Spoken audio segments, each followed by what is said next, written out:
pessoal, tudo bem? Sejam bem-vindos ao EPP Concurso. Para quem não me conhece, eu me chamo Caio Ravel, sou professor de informática básica aqui da casa.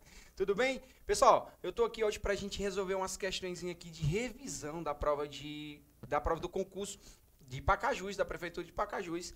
E eu trouxe aqui algumas apostas que eu acredito que venha a cair, que venha a calhar para vocês. Beleza? Vamos aqui, questões na tela. Vamos mais aqui para a prática diretamente, pessoal. Vamos lá aqui. Pessoal, questãozinha aqui de informática básica, tá bom? Noções de informática. Assuntos sistema operacional, software e hardware. Vamos lá, começa bem aqui a questão. Dispositivos de armazenamentos, memórias e periféricos. Na microinformática se utiliza frequentemente do termo byte. A codificação padronizada de byte é definida como...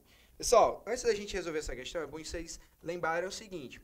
Quando a gente está falando em informática, que a gente está falando em computador, o computador ele é um equipamento eletrônico, né? Então, a gente sabe que ele é uma máquina eletrônica que faz cálculo. E ela tem uma linguagem própria que ela conversa. Qual é essa linguagem? A gente chama de linguagem binária, né? Binária.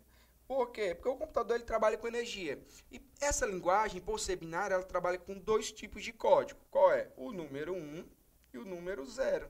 Quer dizer o quê? Como ele trabalha com energia, ou seja, tem energia e não tem energia. Energia ou ausência de energia. Beleza? Quando a gente olha para esses números binários, que a gente olha apenas para um algoritmo desse aqui, um algarismo desse, a gente está falando que isso daqui é a mesma coisa de um bit. Ou seja, cada impulso elétrico que o computador trabalha, cada impulso elétrico que ele manda para o processador, a gente chama de bit. Beleza? Então, a gente tem um bit com valor 0, que é a ausência, e tem um bit com valor 1, que é a energia propriamente dita. Beleza? Beleza. Só que quando a gente está olhando aqui para o termo de informática, à medida que a gente vai juntando esses bits, eu tenho aqui ó, um bit, mais outro bit, mais outro bit, outro bit. Eu vou aumentando aqui a minha quantidade de bit. Vocês vão perceber que eu tenho aqui 3, 6, 7, 8. Deixa eu apagar um aqui, pessoal. Vocês vão vendo que à medida que eu vou juntando os bits, eu vou criando conjuntos, tranquilo? E na informática, quando a gente tem um byte, a gente está falando do termo de byte, a gente está falando de quê? De 8 bits. Quando eu tenho um bit e junto ele em 8 números aqui, ó, aliás, em 8 bits, eu crio um conjunto de 8 bits, eu tenho aqui, ó, 8 bits, se vocês olharem para cá, porque eu tenho 1, 2, 3, 4, 5, 6, 7 e 8. 8 bits é equivalente ou é a mesma coisa de que um byte. Beleza? Na informática, à medida que vai aumentando a quantidade de áreas, a gente vai reclassificando ele, a gente vai mudando a escala de medida. Assim como a gente tem centímetros, centímetro a gente vai para metros, metro a gente vai para quilômetro e assim vai seguindo, na informática também. Beleza? Então, a menor unidade ali que vocês vão encontrar na informática é o quê? Um bit. Um bit que é a mesma coisa de quê? Ou 1 ou 0. À medida que eu junto 8 bits, eu tenho o quê? Um byte. Olhando para cá, olhando para as questões. Qual é o item que a gente pode identificar? Um byte, que é o que a questão pede, ó. O termo frequentemente utilizado, byte, como ele é padronizado, como ele é definido, sendo como, se a gente olhar para cá, vai ser o item correto, o item C, 8 bits. Ou seja, um byte equivale a 8 bits. Beleza? Vamos aqui para a próxima questãozinha. Questão 2. Segunda questão. Ao produzir um texto utilizando o programa Microsoft Word 2016, um usuário realizou de modo sucessivo os seguintes procedimentos. Primeiro, ó, pessoal, aqui estão um primeiro procedimento, segundo, terceiro, quarto. Beleza? Primeira coisa que ele fez, ele selecionou parte do texto e logo em seguida acionou o atalho formado pelas teclas Ctrl X. Pessoal, o que é que o Ctrl X faz? Só lembrando aqui para vocês, esse conjuntinho de teclas aqui, ele faz o que? Ele recorta, né? Ctrl X recorta. Ah, Caio, mas não é Ctrl R não? Não, porque aqui a gente está falando do sistema operacional Word, o Word, né? E nem sempre essa última letrinha aqui é relacionada à ação, porque a gente está falando de um programa que é americano. E vocês têm que levar em consideração que geralmente essa última palavra vem do inglês. Beleza? Então, vamos lá. O Ctrl X ele vai recortar.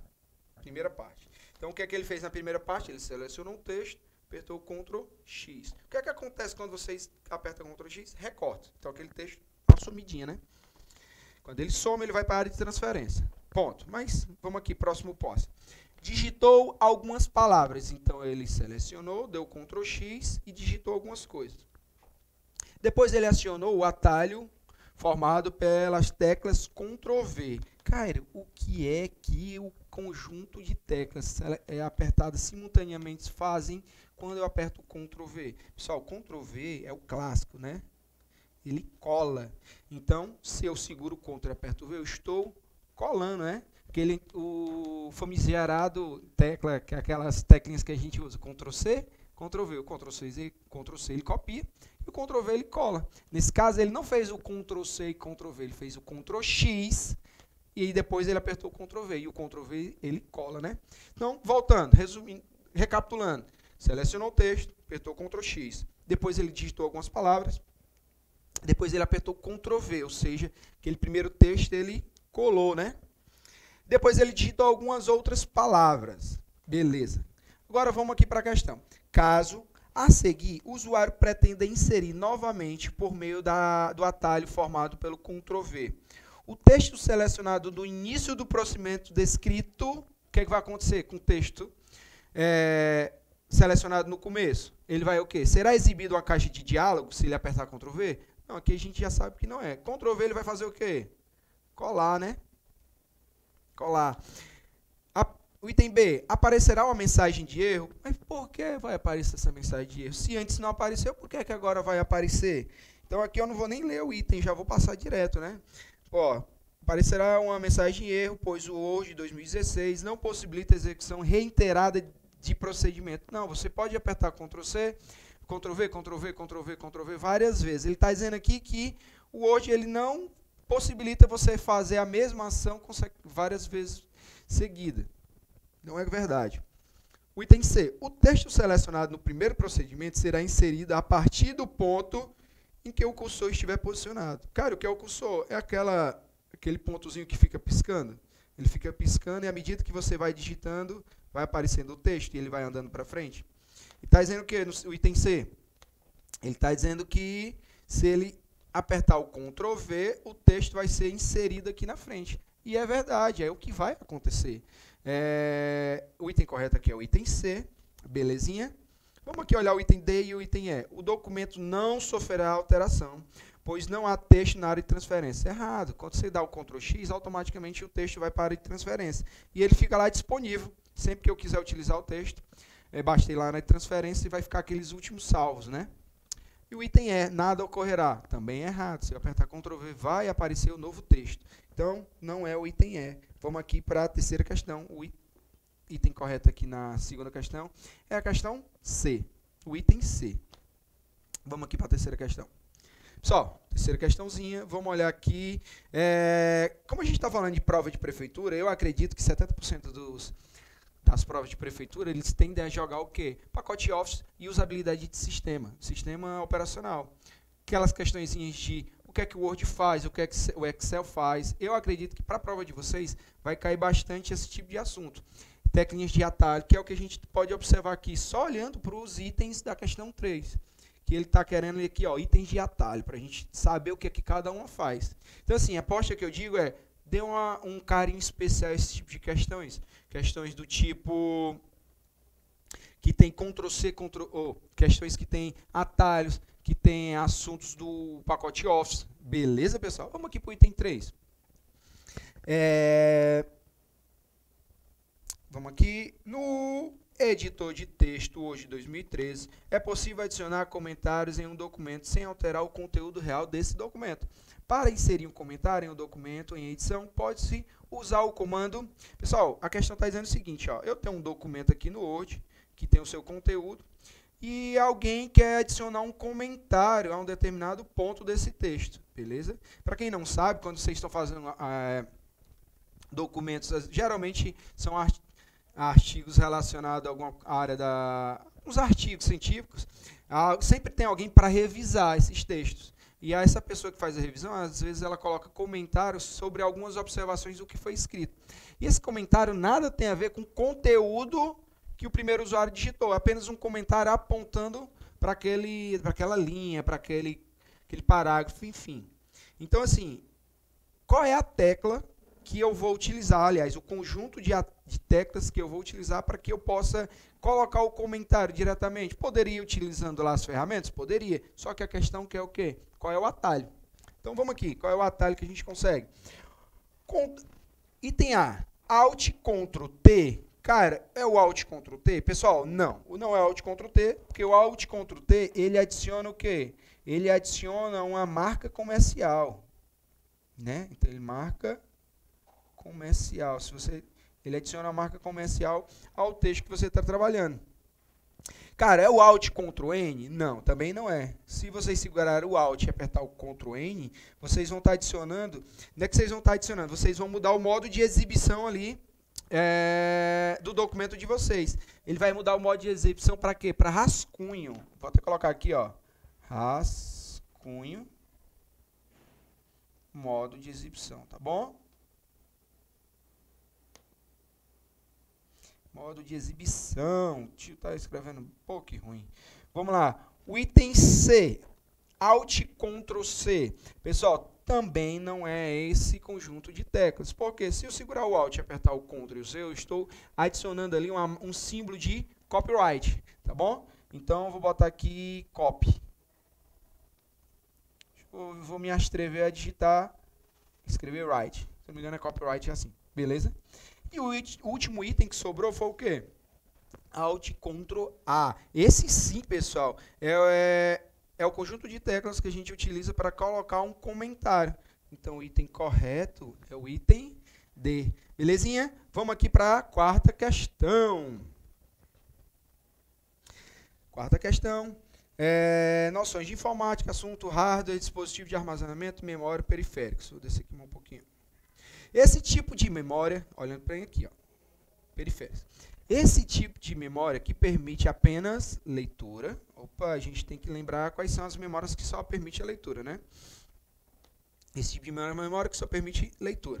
As informações são gravadas pelo fabricante. Olha, aqui a gente já tem duas dicas, né? Para quem já estudou memória, sabe que a gente tem memórias voláteis, não voláteis, tem aquelas que permitem a escrita e leitura, tem umas que só permitem a leitura e assim vai.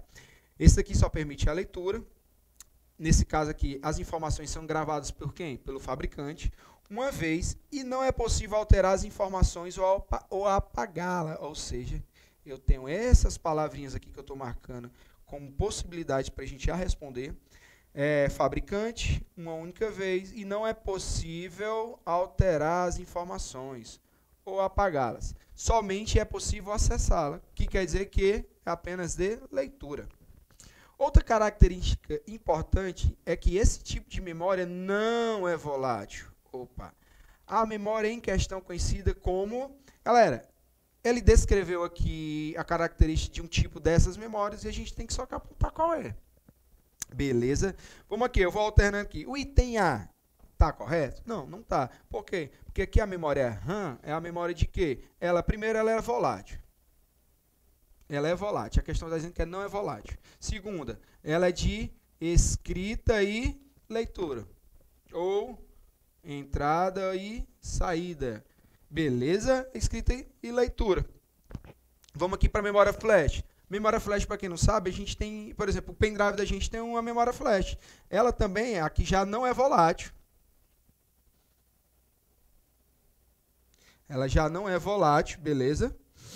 Porém, pessoal, ela permite leitura e escrita. Então, aqui já não é. Vamos aqui para a memória EPROM, subindo aqui. A memória EPROM é aquela memória da BIOS. Ela aqui já é volátil. Ai, cara, mas quando eu ligo meu computador ali, tá, as informações estão lá. Mas se vocês prestarem atenção, quando vocês abrem o gabinete de vocês, vocês vão ver que tem uma placa-mãe. Na placa-mãe tem uma bateriazinha. Aquela bateria ela serve para sustentar as informações que estão onde? Na memória, que é justamente a memória EPROM. Beleza? Se a gente for olhar aqui para o item C, que é a memória PROM, elas são tipos de memórias que são bastante parecidas com a ROM. A PROM, né, no caso. A diferença é que quando ela vem, ela só pode ser gravadas, também gravadas uma única vez.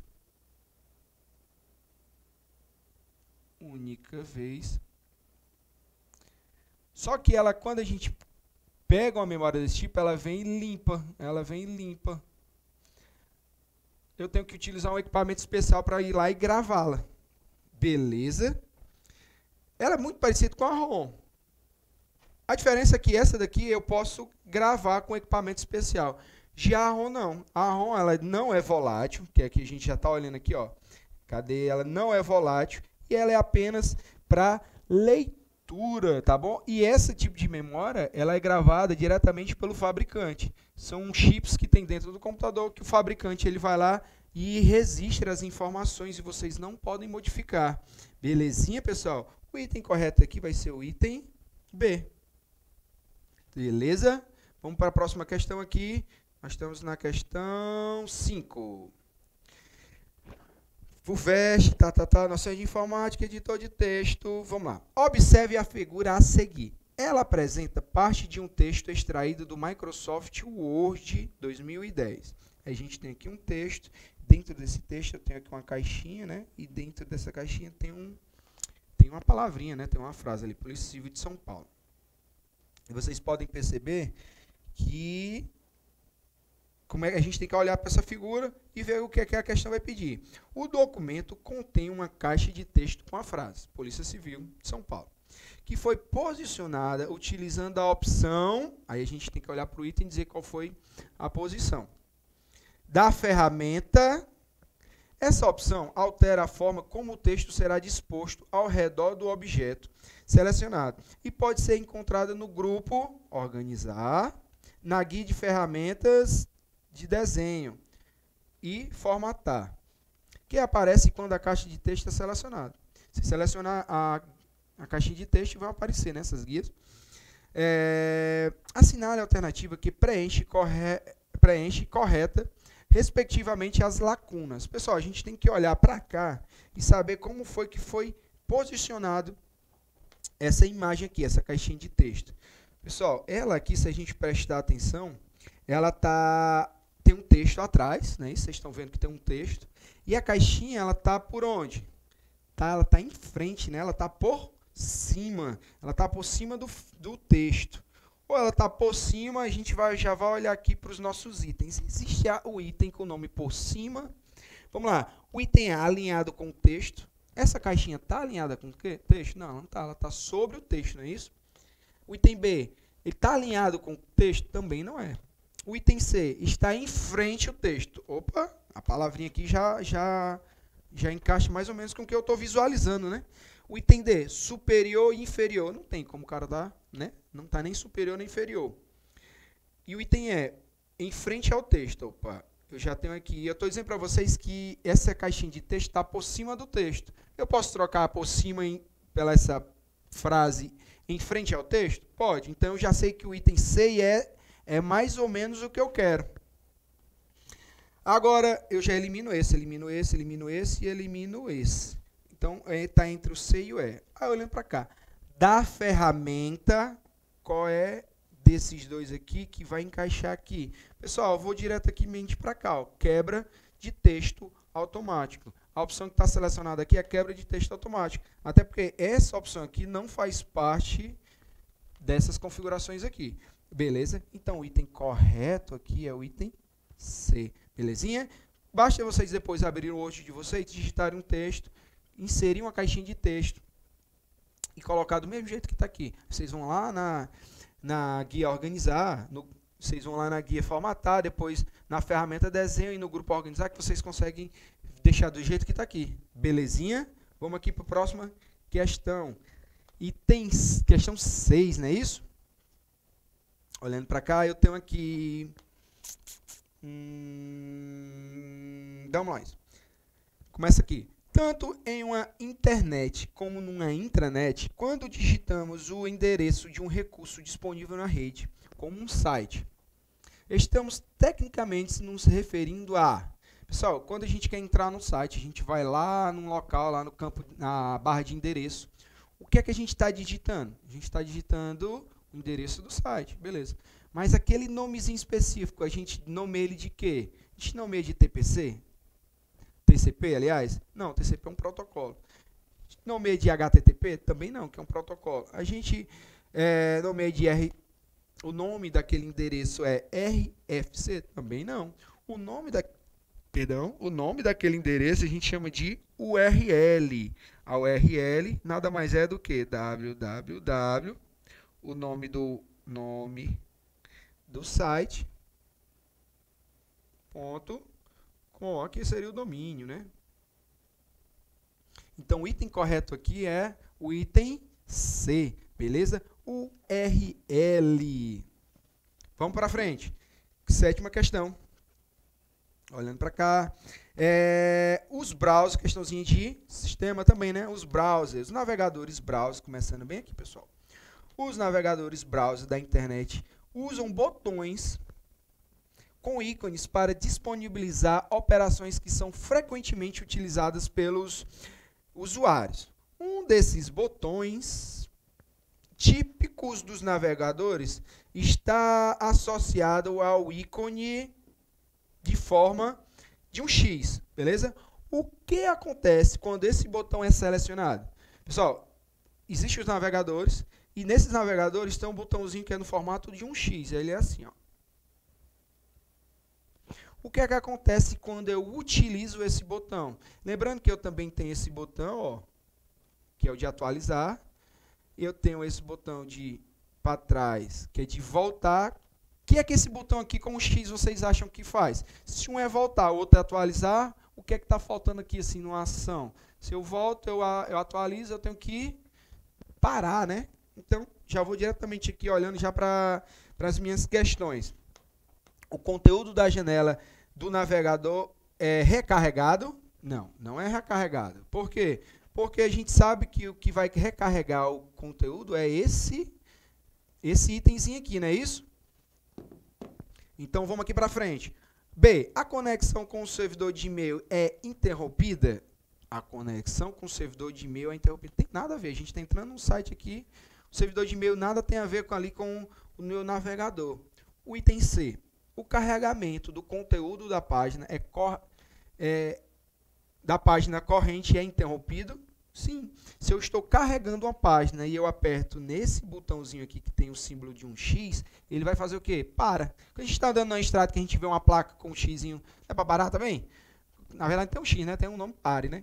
Mas na internet, ou no nosso navegador, quando a gente utiliza esse botão que tem um X, vocês estão pedindo para ele parar o carregamento. Geralmente, a gente utiliza ele quando a gente está entrando em um site suspeito, que vocês olham assim, opa, eu estou com medo de carregar o conteúdo desse site, eu não quero que ele carregue. Vocês vão lá, clica nessa opçãozinha ali, ele vai parar o carregamento, ele vai parar de baixar o conteúdo desse site. Beleza? Item correto aqui, qual é? O item correto é o item C, pessoal. Deixa eu ver só aqui uma coisa aqui. Só para fazer uma observação, se vocês olharem aqui para cima, pessoal, aqui em cima eu estou num navegador, certo? Na verdade, eu estou abrindo um programinha que a única coisa que ele não tem, se vocês prestarem atenção, bem aqui no canto superior, ele tem uma setinha de voltar, tem a setinha de atualizar, ele só não tem o de parar. Por quê? Porque aqui eu não estou num navegador, eu estou num programinha que ele parece um navegador. Beleza? Mas se tivesse uma bolinha com um xizinho ali, ele serviria para parar o conteúdo, o carregamento do conteúdo. Belezinha? Vamos aqui para a nossa 8ª questão. Noção informática, sistema Windows 7, né? Vamos lá, começando aqui. Dentre os vários aplicativos acessórios do Windows 2007, em uma configuração padrão, alguns estão com pastas específicas. Assinale a alternativa que contém um software aplicativo um software aplicativo da pasta acessibilidade. Pessoal, quando vocês instalam o sistema operacional, ele vem com um conjunto de softwares básicos ali para te ajudar, para você sair ali do zero. E uma dessas pastas que o próprio sistema operacional traz, nesse caso o Windows 7, ele traz um conjunto de ferramentas para vocês utilizarem. E tem uma parte lá chamada acessibilidade, que ele tem vários aplicativos que lhe ajudam, beleza? A questão que eu quero saber é o seguinte, qual desses programas que estão aqui nesses itens que faz parte dessa pasta? Cara, primeira coisa, o Windows 7, sim, pessoal, acreditem, ainda cai questões de prefeituras com o sistema Windows 7. Mas, cara, a gente está no Windows 11, confere. O sistema operacional mais recente que a gente utiliza hoje é o Windows 11. Mas, sim, ainda cai questões com o Windows 7. E mesmo assim, vamos supor que tivesse o Windows 10. Ainda existe essa pasta de acessibilidade. E esse mesmo aplicativo ainda se encontra no Windows 10. Beleza? Vamos olhar aqui para o item A. O bloco de notas, ele está na pasta acessibilidade? Não. O item C, o Paint, ele está na ferramenta de acessibilidade? Não. O Paint é um programa de desenho, não tem nada a ver com acessibilidade. Acessibilidade são aquelas ferramentas que vão ajudar de alguma maneira alguém que tem alguma deficiência em alguma coisa. Ou tem a falta de algum equipamento. Beleza? O item C, o item A não é. O item C também não é. O Prompt de comando. O Prompt de comando é uma ferramenta avançada, tem nada a ver com acessibilidade. O bloco de notas também não. Sobrou só o item que? Teclado virtual. Por quê? Porque ele vai ajudar, quando vocês utilizam essa ferramenta, teclado virtual, vai aparecer na tela de vocês um teclado que vocês podem utilizar o mouse. Às vezes a pessoa não consegue digitar, só com o mouse ou com a caneta ele consegue utilizar ali o teclado. Além de ser uma acessibilidade, uma ferramenta de acessibilidade, ela é utilizada até para quem não tem um teclado ali no computador. Pô, comprei o computador, não vê o teclado, meu teclado parou, eu não posso deixar de fazer um documento. Você vai lá, botão iniciar, vai procurar a parte de acessibilidades, aí vocês vão ver o quê? O teclado virtual, e a partir dali, utilizando o mouse, vocês conseguem digitar o texto de vocês. É mais trabalhoso? É mais trabalhoso, mas dá certo. Beleza? Vamos aqui para a 9ª questão. Beleza. Questãozinha. Browser, clientes e tal. Começa aqui. Considere as afirmações abaixo sobre navegação na internet e correio eletrônico. O item 1. A gente vai ter que olhar aqui e dizer qual é que está correto. No navegador Microsoft Internet Explorer é o novo. Um atalho de teclado que permite recarregar a página atual é a tecla F3. É verdade, pessoal? Se eu quiser recarregar, eu posso trocar essa palavra por atualizar. É o F3 que eu utilizo para atualizar uma página. Errado, né? Qual é a tecla? F5. Segundo item.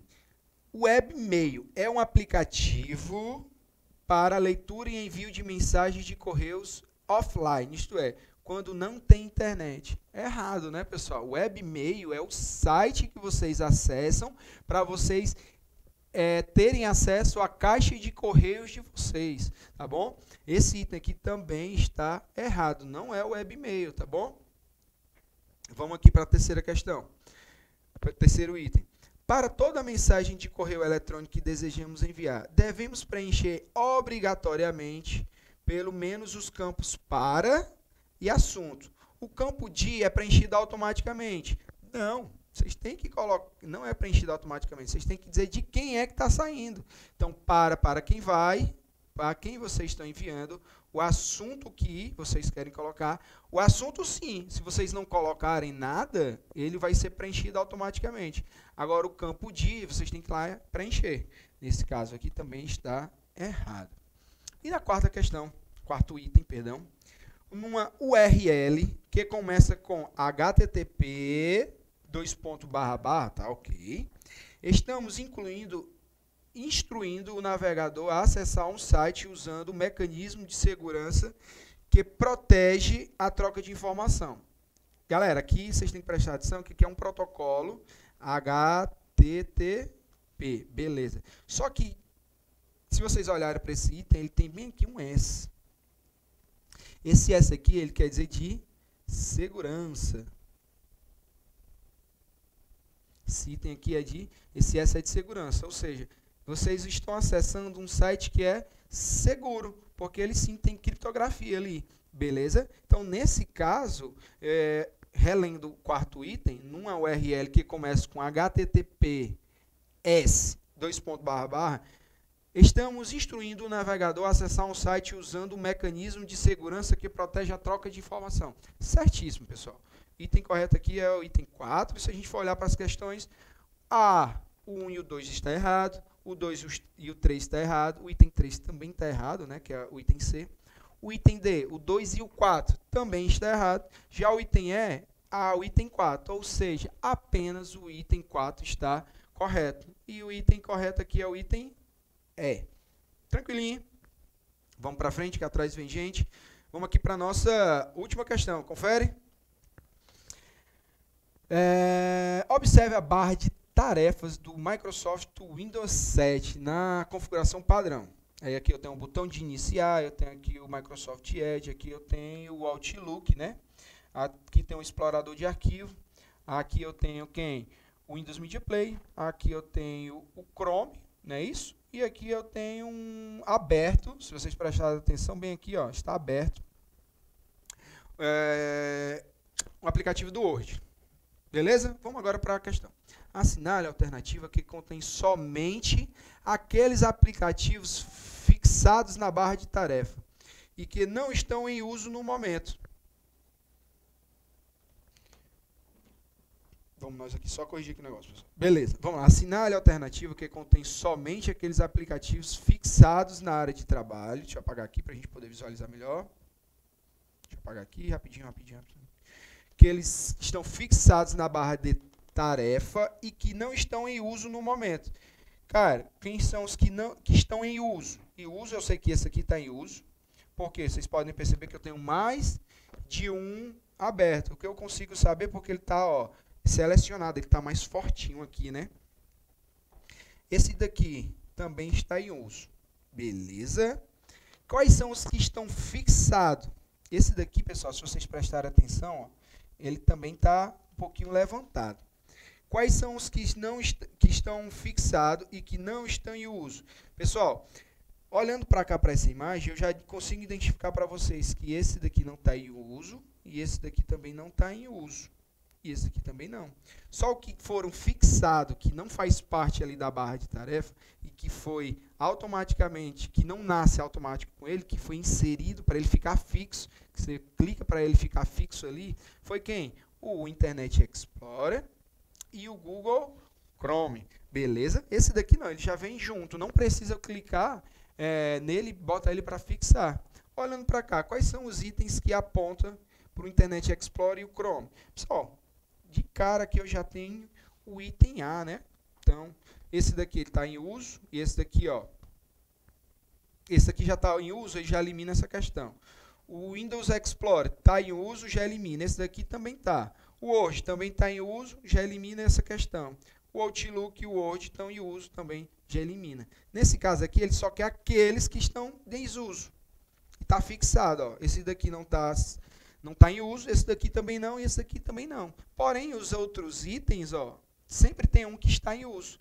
Por eliminação, eu vou diretamente quem? O item A. Beleza, pessoal? Galera, assim, eu acredito que esses daqui são os assuntos que mais vão cair ali para a Prefeitura de Pacajus. Beleza? Que tendem a cair para provas de prefeitura. Eu costumo dizer provas de prefeitura, porque sempre é um nicho ali que é bem básico. Quando a gente vai para uma polícia, ali já cai um pouco mais de rede, uma coisa mais elaborada. Se vocês gastarem um tempinho mais nessas questões, eu acredito que vocês vão ser felizes com a quantidade de questões que vocês vão fazer e vocês vão sair vitoriosos, vocês vão ser aprovados. Beleza, pessoal? Galera, fica a dica aqui do tio Cairo. Beleza? Qualquer dúvida, entre em contato com a gente e valeu!